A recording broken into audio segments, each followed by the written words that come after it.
রাসূল সাল্লাল্লাহু আলাইহি ওয়াসাল্লাম হাদিস শরীফের মধ্যে বলছেন, এটাকে মুসলিম শরীফের মধ্যে লেখা আছে, আর সবাই শুনবেন। নবীর হাদিসটা যে আমি শোনাতে যাচ্ছি, আপনারা সবাই এই হাদিসটাকে নিয়ে যাবেন। জলসা এটাকেই তো শোনা বলে। আমি আপনাকে শোনাচ্ছি, আপনি এখান থেকে শুনে যাবেন, আর এই হাদিসের উপর যেমন যেমন ভাবে আপনাকে আমল করতে বলা হবে তেমন ভাবে আপনি আমল করবেন। এইভাবে জলসা একের পর এক শুনেন, প্রত্যেকটা পয়েন্টের উপর ধ্যান দিবেন, জলসা শোনা হবে, সফল হবে। নবী বলছেন, মান রাআ মিনকুম মুনকারান ফালইয়ুগাইয়িরহু বিয়াদিহি ওয়া মান লাম ইস্তাতি' ফাবিলিসানিহি ওয়া মান লাম ইস্তাতি' ফাবিকলবিহি। একবার সুবহানাল্লাহ বলুন। আমার নবী বলছেন, তোমরা সমাজে, নিজের গ্রামে হোক, জলসার মাহফিলে হোক, স্কুলে হোক, মাদ্রাসাতে হোক, কলেজ ইউনিভার্সিটিতে হোক, মসজিদের মধ্যে হোক, মসজিদের বাইরে হোক, বাড়িতে হোক, বাজারে হোক, দোকানে হোক, মাঠে হোক, ঘাটে হোক, গাড়িতে হোক, আমার নবী বলছেন সাধারণভাবে যেখানেই তোমরা দেখবে কাউকে কোনো খারাপ কাজ করতে, কোনো মন্দ কাজ করতে যখন দেখবে, তাকে হাত দ্বারা বারণ করবে। মানে ওই বারণটা করতে গিয়ে যদি হাত উঠাতে হয়, হাত উঠিয়েব, শরীয়তে যেটার পারমিশন নাই ওটাকে পারমিশনেবল যে করে দিবে, তাকে বাধা দেওয়ার জন্য দরকার পড়লে হাত উঠাতে হবে। হাত উঠানোর ক্ষমতা যদি না থাকে, তাহলে নিজের জবান দ্বারা তাকে বারণ করতে হবে। নিজের জবান দ্বারা যখন দেখছেন আমি যদি বারণ করতে যাই তাহলে ফিতনা সৃষ্টি হবে, ঝগড়া আর মারপিট হয়ে যেতে পারে, ও মানবে না কোনো মতে। আমার নবী শেষ পর্যায়ে বলছেন, নিজের মন থেকে ও খারাপকে তুমি ঘৃণা করবে। ওয়া দালিকা আসআফুল ঈমান, এটা হলো ঈমানের সবথেকে দুর্বল অংশ। বড়টা তো আমরা যেতে পারলাম না, আর এটিও যদি কারো মধ্যে না থাকে তাহলে শক্তিশালী ঈমানের কথা তো বাদ দেন, আসআফ ঈমান যেটা, সেটা থেকে ও সে হাত ধুয়ে ফেলেছে। তো আপনি যখন দেখবেন আপনার বেটা শরীয়ত বিরোধ আচার আচরণ করছে, আপনার বৌমা শরীয়ত বিরোধ কর্মকাণ্ড করছে, আপনার ভাই, আপনার সন্তান সন্ততি, আপনার পাড়া প্রতিবেশী শরীয়ত বিরোধ আচার আচরণ করছে, আপনি তাকে জবান দ্বারা বারণ করেন। জবান দ্বারা যদি আপনি বারণ করতে না পারেন, কমপক্ষে আমার নবী বলছেন নিজের মন থেকে ওই কাজটাকে তুমিও ঘৃণা করো। সুবহানাল্লাহ। এটি করা যাবে? করা যাবে তো? যেমন একজন ব্যক্তি যদি সমাজে নবীর ব্যাপারে উল্টা পাল্টা কথা বলে, তাহলে তাকে বারণ করবেন কি করবেন না? তাদের দল খুব ভারী হয়ে গেছে, আপনি জবানে বারণ করতে যাচ্ছেন তো আপনি পারছেন না অ্যাকশন নিতে, তো আপনাকে কমপক্ষে ওই কাজটা ঘৃণা করতে হবে, আর নবীর বিপক্ষের কথা আপনাকে বলতে হবে না। ছোট্ট একটা উদাহরণ, এটাকে আপনি নিজের মতো করে নিজের সমাজে, নিজের পরিবেশে আপনি অ্যাপ্লাই করবেন। মসজিদের মধ্যে গিয়েছেন, মসজিদ ইবাদতের জায়গা, নামাজ পড়ার জায়গা, সিজদা করার জায়গা, তাসবিহ তাহলিল করার জায়গা, কোরআন পাঠের জায়গা, হাদিস বর্ণনা করার এবং শোনার জায়গা, ধর্মের কাজ করার জায়গা। ওই মসজিদে ঢুকে যদি কেউ রাজনীতির গল্প করে, ভোট নিয়ে আলোচনা করে, নিজের জমি নিয়ে খবর যদি গল্প করে, জমি চাষ নিয়ে যদি আলোচনা করে, তাহলে এটা হলো শরীয়ত বিরোধ।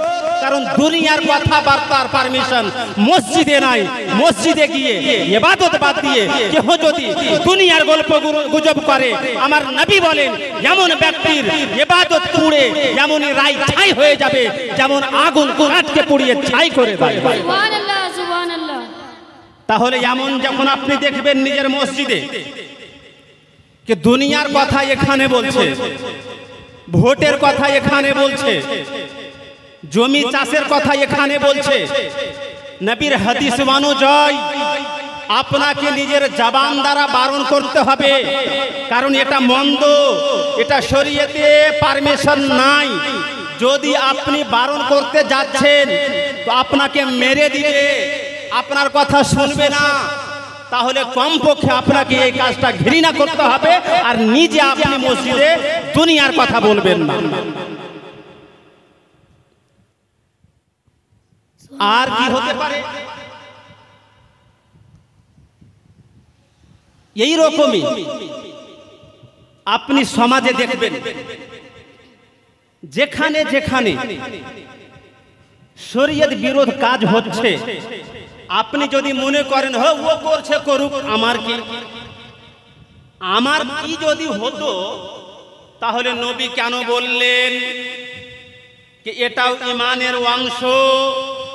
তোমার কাছে কেউ যদি খারাপ কিছু করে, তাকে ভুল করতে দেখছো, জবান দ্বারা তার সংশোধন করে দাও।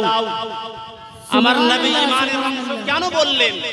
তার মানে একজন মুসলমানের উপর আমার নবী দায়িত্ব দিয়ে দিলেন, তোমার চোখের সামনে কেউ যদি ভুল করে, সে করছে করুক বলে পার হয়ে চলে গেলে হবে না।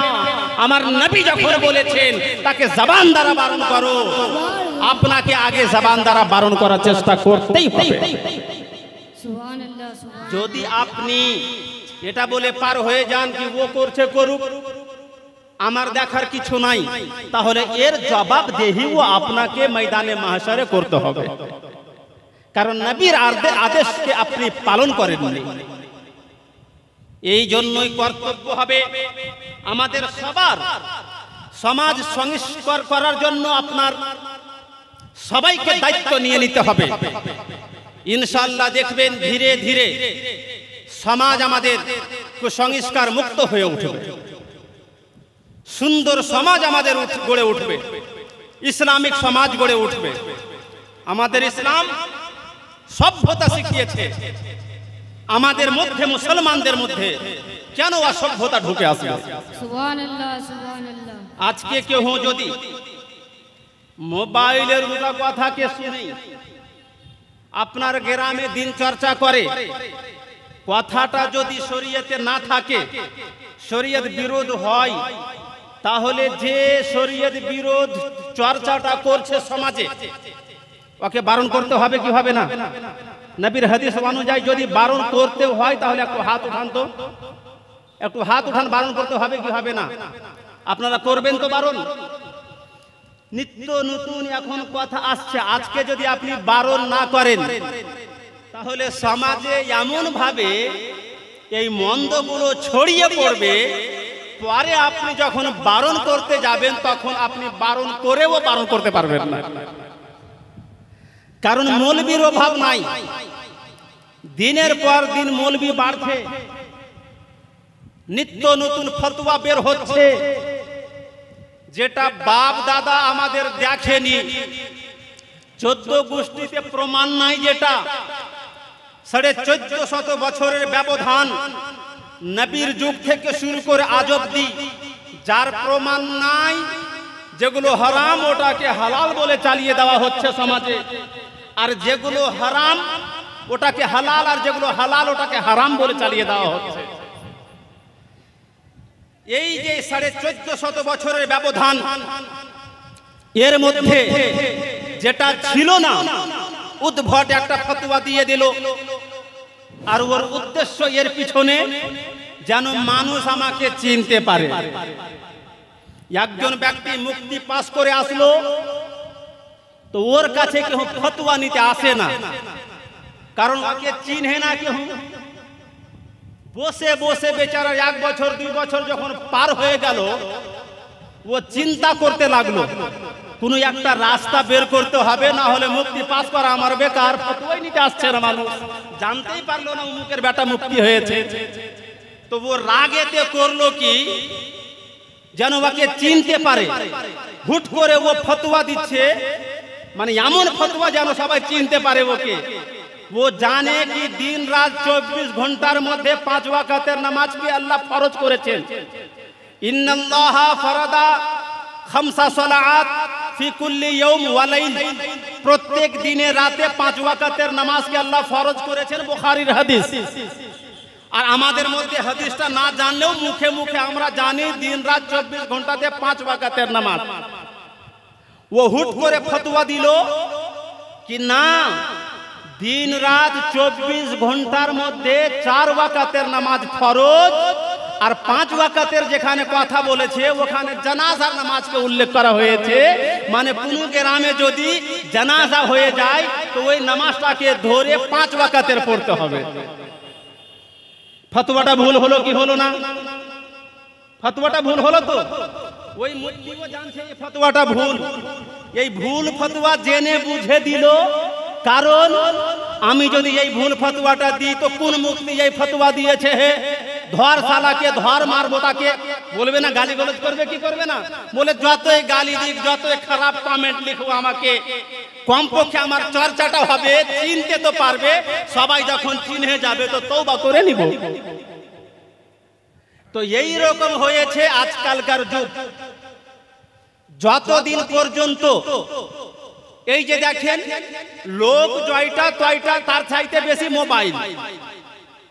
এই যে মোবাইলে যখন থেকে ভিডিওগুলো রেকর্ড হতে শুরু করেছে, তখন থেকে 4 দেওয়ালের মধ্যে থেকে থেকে মৌলবি পাস করে, মুফতি পাস করে ফতোয়া দিতে শুরু করে দিয়েছে।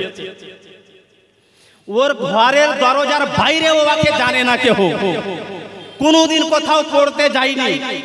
ঘরের মধ্যে ব্যাকগ্রাউন্ড চেঞ্জ করে দিয়ে উদ্ভট ফতোয়া দিয়ে মুফতি হয়ে, মৌলানা হয়ে, বক্তা হয়ে প্রচার হয়ে গেল। যতদিন মোবাইলগুলো ছিল না এইভাবে দেখবেন আপনি সমস্যা কম ছিল।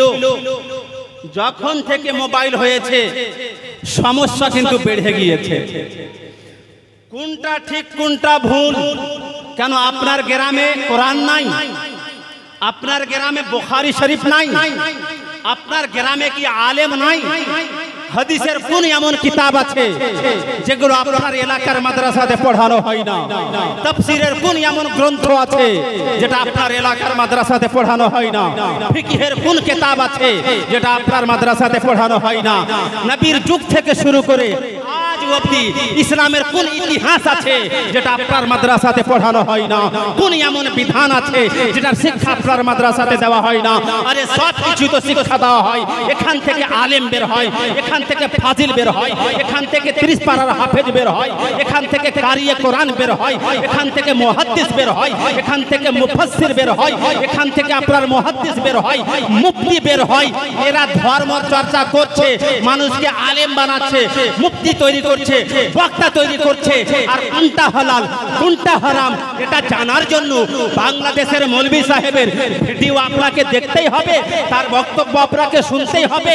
আরে তার বক্তব্য শোনার আগে আপনার যদি কনফিউশন থাকতো ওই বিষয়ে লিখিত আকারে আপনার এলাকার দারুল ইফতাতে আপনি যেতেন, কোন কিতাবে লেখা আছে এটা বৈধ বলে কিতাবের নামও বলতেন, পৃষ্ঠা নম্বর বলতেন, খণ্ড নম্বর বলতেন, লাইন নম্বর বলে দিতেন, সব কিছুই আপনাকে বলে দিতেন। সুবহানাল্লাহ, সুবহানাল্লাহ। কিন্তু দুঃখের বিষয়, যার ফতোয়াতে, একজন মুফতি সাহেবের ফতোয়াতে কমপক্ষে গ্রহণযোগ্য 3টা দলিল থাকবে, আর একটা ব্যক্তি বিনা দলিলে শুধুমাত্র হালাল বলে দিল হারামকে, শুধুমাত্র নিজের কথার উপর ভিত্তি করে যেটা হারাম ওটাকে হালাল বলে দিল। আর আপনারা ওর কথা শুনে ওই হারামকে হালাল মনে করে নিলেন বা ওই হালালকে হারাম মনে করে নিলেন। এগুলো যেন আপনার সমাজে না হয়। এই ভুলটা আপনাদের মধ্যে আমি দেখছি, এই জন্যই আপনাকে আমি বললাম, কারণ আপনার এটাও ভুল।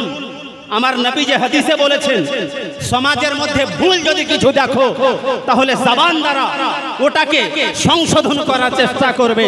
আপনাদের সংশোধনের উদ্দেশ্যে বলছি, যে কোনো সমস্যা হবে আপনাদের, ওই সমস্যার সমাধান নিয়ে আসেন আপনারা দারুল ইফতাতে। এই দারুল আশরাফুল আউলিয়ার রেসবি দারুল ইফতা থেকে কোন বিষয়ে আপনি জানতে চাইছেন, ওই বিষয়ে ওই ফতোয়াটা কি হবে, হালাল হবে নাকি হারাম হবে আপনি করতে পারবেন নাকি পারবেন না। কোন কিতাবে লেখা আছে, কিতাবের নাম উল্লেখ থাকবে, খণ্ড নম্বর উল্লেখ থাকবে, লাইন নম্বর উল্লেখ থাকবে, পাতা নম্বর উল্লেখ থাকবে, কারা কারা এটা করেছেন বা কারা কারা করেননি, কারা কারা বারণ করেছেন, এটা হারাম নাকি মাকরুহে তাহরিমি নাকি তানজিহি নাকি খেলাফে আওলা, কোন পর্যায়ের এটা কাজ, সব কিছু আপনাকে বিস্তারিত আলোচনা করে শিখিয়ে দেওয়া হবে। যখন আপনি দারুল ইফতাতে আসবেন পথভ্রষ্ট হবেন না। ইতিপূর্বে নিয়ম এমনই ছিল, কোন সমস্যার সমাধানের জন্য দারুল ইফতাতে যাওয়া হতো। আজকে দারুল ইফতাতে কম যাচ্ছে মানুষ। দারুল ইফতা শুধুমাত্র তালাকের মাসলার জন্য থেকে গিয়েছে, দারুল ইফতা শুধুমাত্র বিবাহের মাসলার জন্য থেকে গিয়েছে, দারুল ইফতা ছেলে মেয়ে ধরা পড়লে শুধু দারুল ইফতা থেকে গিয়েছে। দারুল ইফতা ফরাইজের মাসলা মাসাইলের জন্য, ইলমুল ফরাইজের জন্য, পরিত্যক্ত সম্পত্তির উত্তরাধিকারী কারা হবে এটাকে জানার জন্য শুধুমাত্র দারুল ইফতাতে আসে। দারুল ইফতা মাত্র এই চারটা কাজের জন্য নয়, দারুল ইফতা আপনার নামাজ কেমন করে পড়তে হবে সবকিছু আপনাকে দারুল ইফতা শেখাবে। হজের বিধান দারুল ইফতা থেকে পাবেন, যাকাতের বিধান দারুল ইফতা থেকে বলা হবে, কোনটা হালাল দারুল ইফতা থেকে বলা হবে, কোনটা হারাম দারুল ইফতা থেকে বলা হবে, কোনটা ওয়াজিব দারুল ইফতা থেকে বলা হবে, কোনটা ফরজ দারুল ইফতা থেকে বলা হবে, কোনটা সুন্নাত দারুল ইফতা থেকে বলা হবে, কোনটা হারাম দারুল ইফতা থেকে বলা হবে। এক একটা বিষয় শরীয়তের দারুল ইফতা থেকে বিস্তারিত আলোচনার মাধ্যমে আপনি যখন জানতে পারবেন, তো ফোনে কারো একটা বাক্যের উপর বিশ্বাস করে বাংলাদেশের মৌলবি কিছু বলল, আপনি এখানে আমলে লাগিয়ে দিলেন। পশ্চিমবঙ্গের অন্য কোনো কোণা থেকে চিনহেন না মৌলবি, কোন গোষ্ঠীর মৌলবি, কোন ঘরানার মৌলবি, নবীর মহব্বত আছেও কিনা, নিজের দলের আছেও কিনা, নিজের বাপ মাকে ভাত দেয় কি তাই না, যেমন মৌলবিও যদি হয় তার ফতোয়াকেও আপনি মেনে নিচ্ছেন। আরে যেই মৌলবি নিজের মাকে বাপকে ভাত দেয় না, ও নবী হতে পারে না, ওর ফতোয়া শোনা যাবে না। সুবহানাল্লাহ, সুবহানাল্লাহ। হচ্ছে কি হয় না আপনারা শুনে হবেন। এই কুরবানির মাস, আচ্ছা বলেন তো, মৌলবী সাহেব কিছুদিন আগে বলল আর আমাদের সমাজের মানুষ ওটাকে মেনেও নিল কিছু। আমরা কোন নবীর উম্মতি, নিজের নবীর নাম যারা জানেন একটু হাত উঠান, আর হাত উঠিয়ে নিজের নবীর নাম বলেন। জোরে একটু বলতে হবে। নাম সবার জানা আছে তো? নবীর নাম যদি জবানে উচ্চারণ করেন তো গুনাহ হয় না নেকি হয়? যদি নেকি হয় তাহলে উচ্চারণ করেন। হযরত মুহাম্মদ সাল্লাল্লাহু আলাইহি ওয়াসাল্লাম। মাশাআল্লাহ। আমরা যেই নবীর কালেমা পড়েছি, এই নবী কখন থেকে নবী একটু বলেন তো, একটু বলতে হবে। আমাদের নবী কখন নবী হয়েছেন? হ্যাঁ বলো বলো।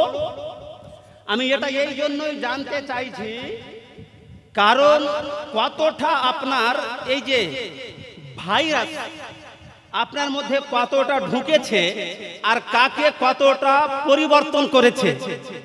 বিভিন্ন জায়গা থেকে এখন ঈমান নাশক, আকীদা নাশক, ঈমান নাশক ভাইরাস ছাড়া হচ্ছে। ওই ভাইরাসে আপনার কতটা ঈমানের, আমলের, বিশ্বাসের ক্ষতি করেছে, এটাকে শুধু যাচাইয়ের জন্য কয়েকটা প্রশ্ন আপনাকে করব।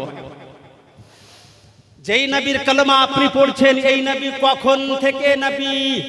570 খ্রিস্টাব্দ পূর্বে। তখন জন্মগ্রহণ করলেন, তাই তো? তো তোমার কথা হিসাবে জন্ম থেকেই নবী নাকি? হ্যাঁ, ওর হিসাবে আর তোমার হিসাবে কি? হ্যাঁ ওটাই। আর আপনাদের হিসাবে কি? আপনাদের হিসাবে আমাদের ছোট্ট একটা বাচ্চা 577 অথবা 571 খ্রিস্টাব্দে আমার নবী জন্মগ্রহণ করছেন। বাচ্চাকে যখন জিজ্ঞাসা করলাম নবী কখন থেকে, আমার একটা ছোট্ট বাচ্চা বয়স কত হবে? কয় বছরে বাবু? 5 বছর, 10 বছর। 10 বছরের একটা বাচ্চার বিশ্বাস কি 570 খ্রিস্টাব্দে আমার নবী জন্মগ্রহণ করছেন, তো জন্ম থেকেই নবী। সুবহানাল্লাহ বলেন। 10 বছরের বাচ্চা বলছে এ কথা, আর এই বাচ্চার বাপের ও বয়সে বড় মৌলবি, মুখে দাড়ি পেকে গেছে, রং লাগিয়ে হলুদ করে রেখেছে, অথচ ও বুঝতে পারলো না এত লেখাপড়া করার পরেও আমার সুন্নি বাড়ির এক 10 বছরের বাচ্চার মতো তার বিবেক বুদ্ধি নাই। এই জন্যই বলে নবী জন্ম থেকে নবী নয়, 40 বছর বয়সে নবী হয়েছে। নাউজুবিল্লাহ বলুন। নাউজুবিল্লাহ। এই যে এই রকম কিছু একটা কথা বললো, এবার কখন থেকে নবী জানার জন্য দারুল ইফতা ছিল কি ছিল না? একটু জোরে বলেন না। দারুল ইফতাতে না এসে একজন ব্যক্তি শুধু বলল বিনা দলিলে 40 বছর পর মুহাম্মাদুর রাসূলুল্লাহ নবী হয়েছেন, ওর এটা বাংলা কথার লাইনটাকে দলিল হিসাবে আমরা মেনে নিলাম। কত মোটা বুদ্ধা। আচ্ছা বলেন তো, নবী যতজন আছেন সব নবী চাইতে বড় কে? কারণ ফজিলত আল্লাহ তাবারক ওয়া তাআলা আলাদা আলাদা দিয়েছেন। আল্লাহর ফরমান না, ফাদ্দালনা বাদ আলা বাদ, কিছু সংখ্যক নবী রাসূলকে কিছু সংখ্যকের উপর আমি ফজিলত দিয়েছি। তার মানে কেউ কারো চাইতে সম্মানে বড়, তো সব চাইতে বড় এবং সম্মানিত সব নবী সম্মানিত, কিন্তু সব চাইতে বেশি মর্যাদাশীল কে? কোন নবী? হযরত মুহাম্মদ সাল্লাল্লাহু আলাইহি ওয়াসাল্লাম। হযরত মুহাম্মদ সাল্লাল্লাহু আলাইহি ওয়াসাল্লাম সব চাইতে বড় নবী, তাই না? এবার ছোট নবী মানে আমার নবীর ওসিলাতে যেই নবী, আপনি যদি বলেন তো হাদিস অনুযায়ী যেটা বোঝা যায়, আল্লাহ যদি আমার নবীকে সৃষ্টি না করতেন তাহলে আদম থেকে নিয়ে ঈসা পর্যন্ত কোন নবীকেই সৃষ্টি করতেন না। সুবহানাল্লাহ। হযরত ঈসা নবী আলাইহিস সালামের নাম শুনেছেন? ঈসা রূহুল্লাহ বলা হয়। ঈসা আলাইহিস সালামের বাপের নাম কারা কারা জানেন একটু বলেন?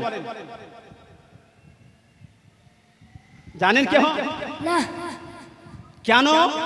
কারণ হযরত ঈসা নবী আলাইহিস সালামকে আল্লাহ বিনা বাপেই দুনিয়াতে পাঠিয়েছেন। জানা ছিল কি ছিল না? তো কিছু বলছেন না যে হযরত মারইয়াম হলেন ঈসা নবীর মা। আল্লাহর নির্দেশে ঈসা নবী আলাইহিস সালাম নিজের মা মারইয়ামের পেটে চলে আসলেন, আল্লাহর নির্দেশ হলো চলে আসলেন। সুবহানাল্লাহ। এবার তিনি যখন ঈসা নবীকে গোদে নিয়ে গ্রামে ঢুকলেন, তো গ্রামের মানুষ তো অপবাদ লাগাবে, এটাই বাস্তব কি বিনা স্বামীতে গোদে বাচ্চা নিয়ে এসেছে, মানুষ খারাপ বলবে কি বলবে না? আপনারা কি ব্যাপার একটু না বললে হয় নাকি? জলসা হলো যখন জিজ্ঞাসা করবো হ্যাঁ হু কিছু বলবেন, তবে জলসা শুনেও মজা পাবেন আর বলেও মজা পাওয়া যাবে। আপনাদের গ্রামে অবিবাহিত কোন মহিলা গোদে বাচ্চা নিয়ে যদি আসে তো জানতে চাইবেন না এর বাপকে? যদি বাপ নাই বিনা বাপে হয়েছে গ্রামের মানুষ মানবে? তার মানে অপরাধ করেছো বলবে কি বলবে না? হযরতে মারইয়াম আলাইহিস সালাম আল্লাহর বান্দি, আল্লাহর ওলিয়া আর নবীর মা খারাপ কাজ করবে? এই খারাপ কাজে নবী পয়দা হয়? কোনোদিন এটা হয় না। কিন্তু সমাজের রীতিনীতি আছে, মানুষে তো বাপের খোঁজ জিজ্ঞাসা করবে। মারিয়াম, এখন তো তুমি অবিবাহিত, এখন তুমি কুমারী। এই কুমারী হওয়া সত্ত্বেও তোমার গোদে এই বাচ্চা কোথা থেকে আসলো? প্রশ্ন করার মানে তুমি কোনো ভুল করেছো? হযরতে মারিয়াম সরাসরি এটা বলছেন না। আল্লাহর নির্দেশ যদি হয় তো বিনা মা আর বাপে আদমকে আর হাওয়াকে আল্লাহ যদি তৈরি করতে পারেন, তো বিনা বাপে আমার বেটা ঈসাকেও আল্লাহ তৈরি করতে পারেন। মারিয়াম এটা বললেন না, বরং মারিয়াম বলছেন, আল্লাহর কোরআন বলে সূরা মারিয়াম, আল্লাহ আল্লাহ, এই মারিয়াম আল্লাহর কাছে কত পছন্দের। আল্লাহর কোরআনে একটা সূরার নামই আছে সূরা মারিয়াম। ওই সূরা মারিয়ামের মধ্যে লেখা আছে আল্লাহর ফরমান, হযরতে মারিয়াম আলাইহিস সালাম বলেন ফাআশারাত ইলাইহি, বাচ্চার দিকে ইশারা করে বলা হলো, এই বাচ্চা কোথা থেকে এসেছো আমাকে জিজ্ঞাসা করিও না, তোমরা বাচ্চাকে জিজ্ঞাসা করে নাও। সুবহানাল্লাহ। তখন গ্রামের লোকেরা বলেছিল, কাইফা নুকাল্লিম মান কানা ফিল মাহদি সাবিয়া, আমরা কি করে এমন ব্যক্তির সাথে কথা বলতে পারি যে এখন ও গোদের বাচ্চা। মাহদ মানে গোদ, আর সাবিয়ুন মানে বাচ্চা, মানে গোদের বাচ্চা।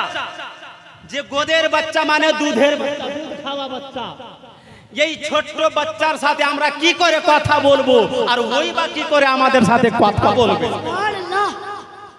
কিন্তু আল্লাহ যদি দুধের বাচ্চাকে কথা বলার পারমিশন দিয়ে দেয়, তাহলে দুধের বাচ্চাও বলতে পারে।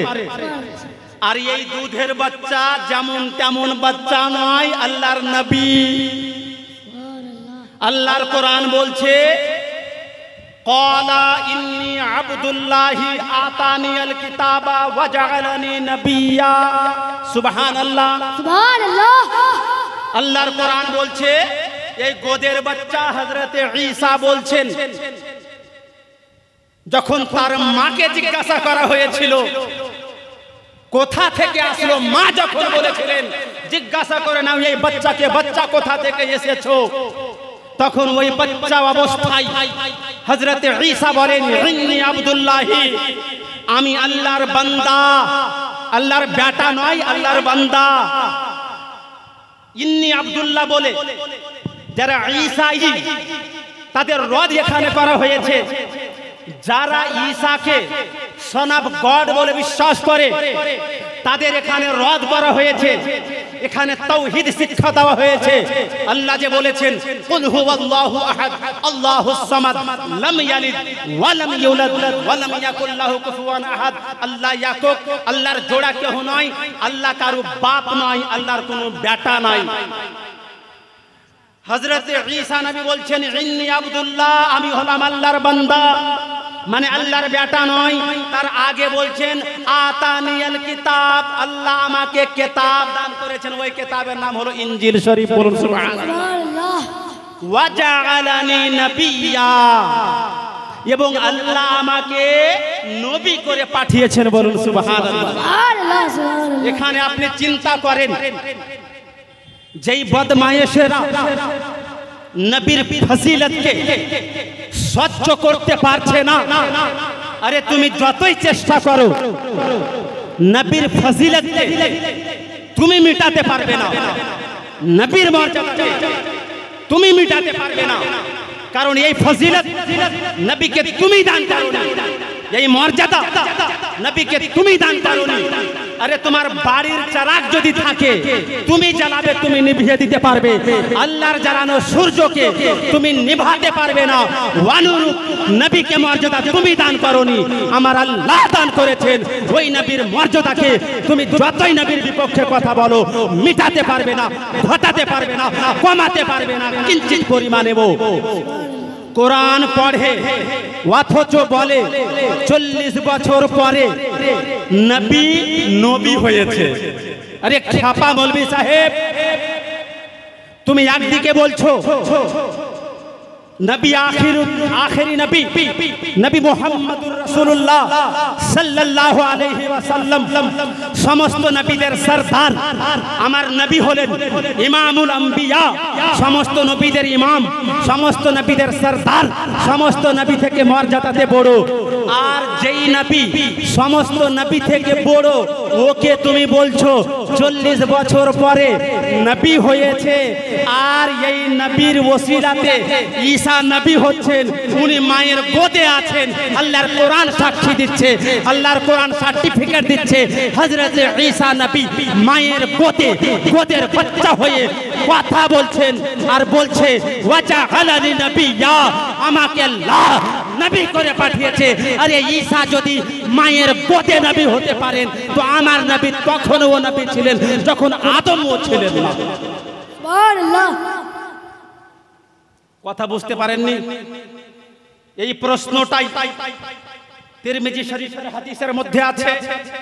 সাহাবায়ে কেরাম জিজ্ঞাসা করেছিলেন, ইয়া রাসূলুল্লাহ ইয়া হাবিবাল্লাহ, মাতা ওয়াজাবাত লাকান নবুওয়া, আপনাকে আল্লাহ কখন নবুয়ত দান করেছেন, মানে কখন নবী করেছেন? তো আমার নবী উত্তরে বলেন, কুনতু নবিয়্যা ওয়া আদামু বাইনাল মায়ে ওয়াত তিন, আমি ওই সময়ে ও নবী ছিলাম যখন দুনিয়ার প্রথম মানুষ আদমের বডিকে তৈরি করার জন্য মাটি আর গাড়া, কি বলে, পানি আর মাটি দিয়ে গাড়াও তৈরি করা হয়েছিল না, তার পূর্বেও আমি নবী ছিলাম। সুবহানাল্লাহ, সুবহানাল্লাহ। হাদিসে লেখা আছে, তাও আবার সহি কিতাবের মধ্যে, সিহাসিত্তার অন্তর্ভুক্ত যে কিতাবগুলো, ওই কিতাবের মধ্যে আমার নবীকে সাহাবী প্রশ্ন করছেন, আপনি নবী কখন হয়েছেন? আমার নবী উত্তর দিচ্ছেন, আমি তখন নবী ছিলাম যখন আদমও ছিল না।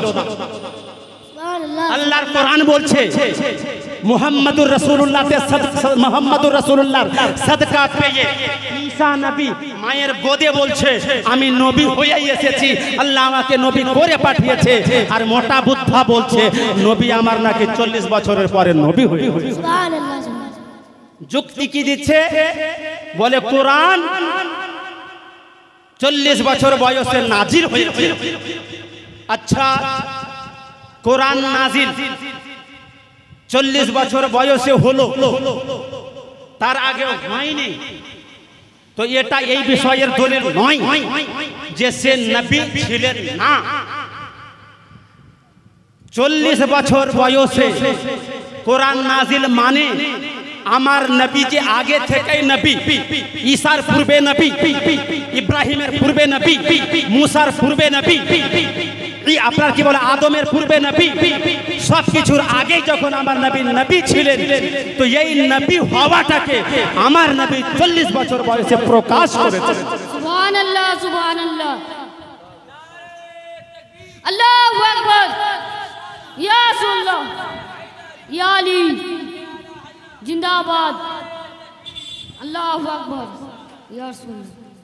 হওয়া আলাদা জিনিস আর প্রকাশ করা আলাদা জিনিস। আপনাদের গ্রামের মৌলভী সাহেব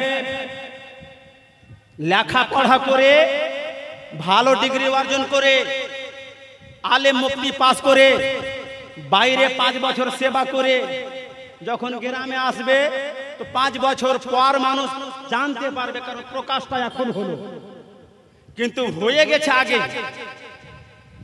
আমার নবী আল্লাহ আল্লাহ কখন নবী হয়েছেন, যদি আপনি কিতাব দেখেন তাহলে বুঝতে পারবেন যেই সময় না জমিন ছিল, না আসমান ছিল, না চাঁদ ছিল, না সূর্য ছিল, কিছুই ছিল না, সময়ও ছিল না, না রাত না দিন, না সকাল না সন্ধ্যা, না সপ্তাহ না মাস না বছর, কিছুই ছিল না। আমার নবী তখনও নবী ছিল। সুবহানাল্লাহ, সুবহানাল্লাহ। ছিল না কিছুই, তো নবীকে রাখা কোথায় হয়েছিল? আমার নবী সাল্লাল্লাহু আলাইহি ওয়াসাল্লামকে আল্লাহ নিজের কুরবে খাসে রেখেছিলেন। সুবহানাল্লাহ সুবহানাল্লাহ। জিবরিল আলাইহিস সালাম কে আমার নবী একবার জিজ্ঞাসা করেছিলেন, জিবরিল তুমি আমার কাছে যেমন ওহী নিয়ে আসছো, আমার পূর্বে ঈসার কাছে এসেছো, হ্যাঁ হুজুর এসেছি। ইব্রাহিমের কাছে এসেছো, হ্যাঁ এসেছি। তার মানে নূহকে দেখেছো? বলে হ্যাঁ দেখেছি। আদমকে দেখেছো? দেখেছি। তাহলে বয়সও তোমার বেশ ভালোই হবে।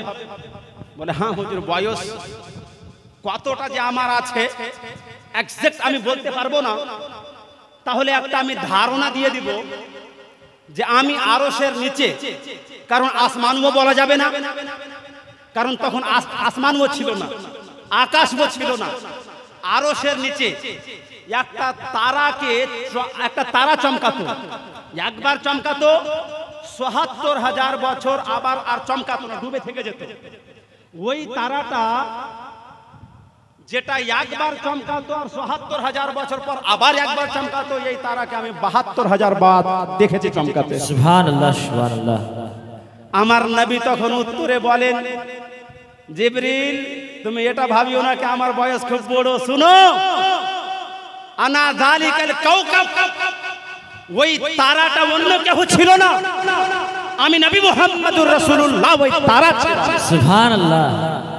আমার নবী যে নূরের নবী, নূর মানে আলো, আলোর কাজই হবে চমকানো।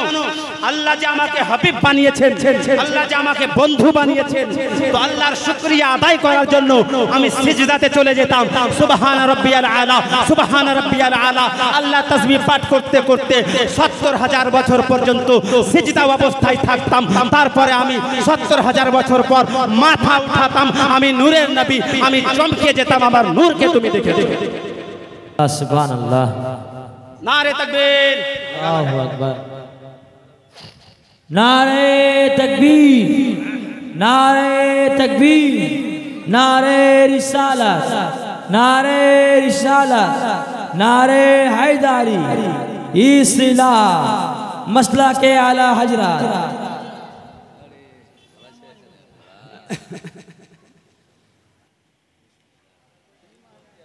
দেখেন বক্তা যখন আসে, শুনেন, বক্তা সাহেব যখন আসেন তো সঙ্গে সঙ্গে ছাড়তে হয় না, 5 মিনিট পরেই ছাড়তে হয়, কারণ সঙ্গে সঙ্গে ছাড়লে গেলে আমার কথাও হয়ে গেল আর উনিও একটু দেখো, মুখ তুলে দেখো নাকি।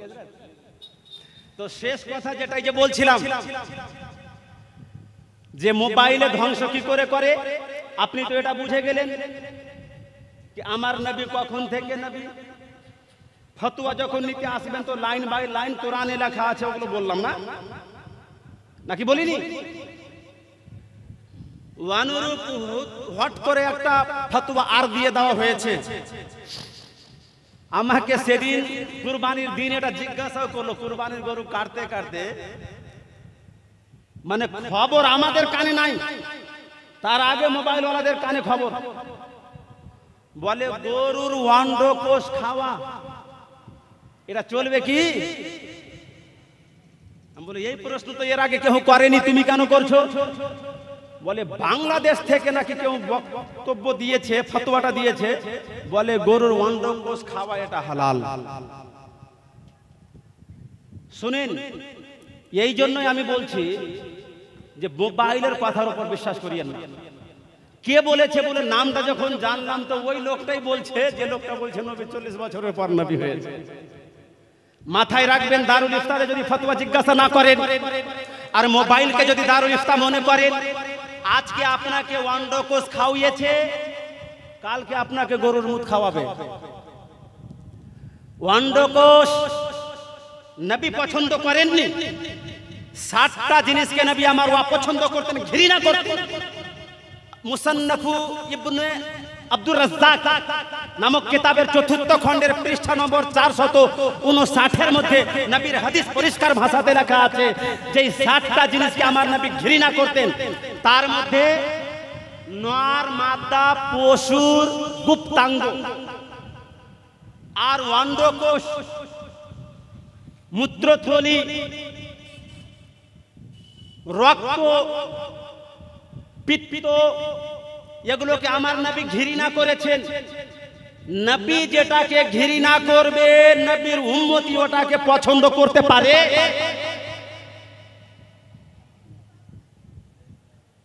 কিন্তু যারা ওয়াহাবি হয় নবী যেটাকে ঘৃণা করবে ওটা ওরা পছন্দ করবে, আর নবী যেটাকে পছন্দ করবে ওটাকে ওরা ঘৃণা করবে।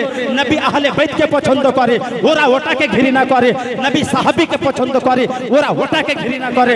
নবী হাসান হুসেনকে পছন্দ করে, ওয়াহাবি তাদেরকে ঘৃণা করে। আর নবী আমার ওয়ান্ডকে ঘৃণা করে, ওয়াহাবি পছন্দ করে।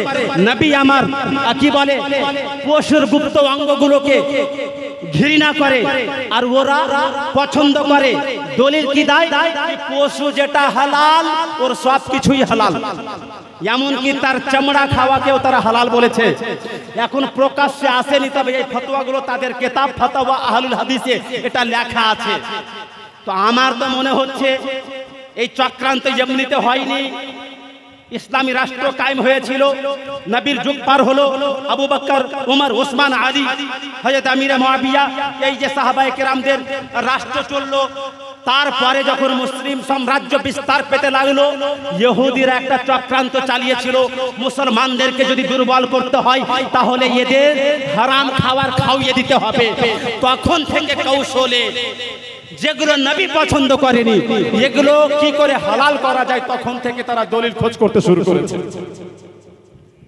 আজকে ইহুদিদের চক্রান্তে পড়ে, ইহুদিদের টাকা পেয়ে, ইহুদিদের মতাদর্শ কবুল করে তারা যদি যেগুলো নবীর অপছন্দ ওটাকে মার্কেটে নিজের পছন্দ বলে বা মানুষকে খেতে আগ্রহী করে তুলে, তাহলে কালকে দেখবেন কিছুদিন পর কিছু টাকা যদি দিয়ে দেয়।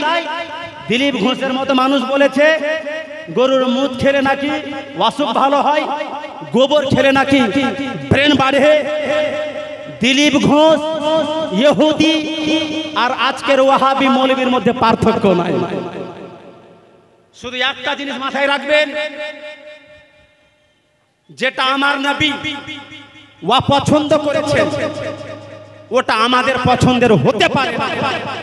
বলে দলিল জাইফ, জাইফ দলিল আছে বলে হারাম বলি, মাকরুহ বলেছি বা মাকরুহে তাহরিমি বলেছি বা ওয়া পছন্দ বলেছি, কারণ ওয়া পছন্দ কথার আরবি হলো মাকরুহ। নবী যেটাকে মাকরুহ মনে করেছেন আমাদের সবার কাছে মাকরুহ। হাদিস কোনদিন যায়ীফ হয় না, হাদিস দুর্বল হয় না, বর্ণনাকারী যায়ীফ হয়, বর্ণনাকারী দুর্বল হয়। কোন মৌলবী বলেছে যে অমুক রাবি যায়ীফ, তো হাদিসটাকে যায়ীফ বলে দিল, এটা কথা বলা আহলে হাদিসদের জন্য জায়েজ হবে না। কারণ আহলে হাদিস এরা শুধুমাত্র কোরআন মানে, শুধুমাত্র হাদিস মানে, কোন ইমাম মানে না, কোন মুহাদ্দিস মানে না। এবার এই হাদিসটা যদি যায়ীফ হয় তাহলে কোরআনের আয়াত পেশ করতে হবে, যেই আয়াতে আল্লাহ বলেছে এই হাদিসটা যায়ীফ, অথবা নবীর হাদিস পেশ করতে হবে যেই হাদিসে নবী বলছেন আমার এই হাদিসটা যায়ীফ। কিয়ামত চলে আসবে, এমন আয়াত নিয়ে আসতে পারবে না, এমন হাদিস নিয়ে আসতে পারবে না। কোন ইমামের তাকলিদ করে, কোন মুহাদ্দিসের তাকলিদ করে তাকে যায়ীফ প্রমাণ করতে হবে। যদি তারা যায়ীফ প্রমাণ করতে যায় তাহলে আগে তাদেরকে কোন ইমামের মুকাল্লিদ হতে হবে, কোন মুহাদ্দিসের মুকাল্লিদ হতে হবে, না হলে মুকাল্লিদ হওয়া বাদ দিয়ে কি বলে যায়ীফ প্রমাণ করতে পারবে না।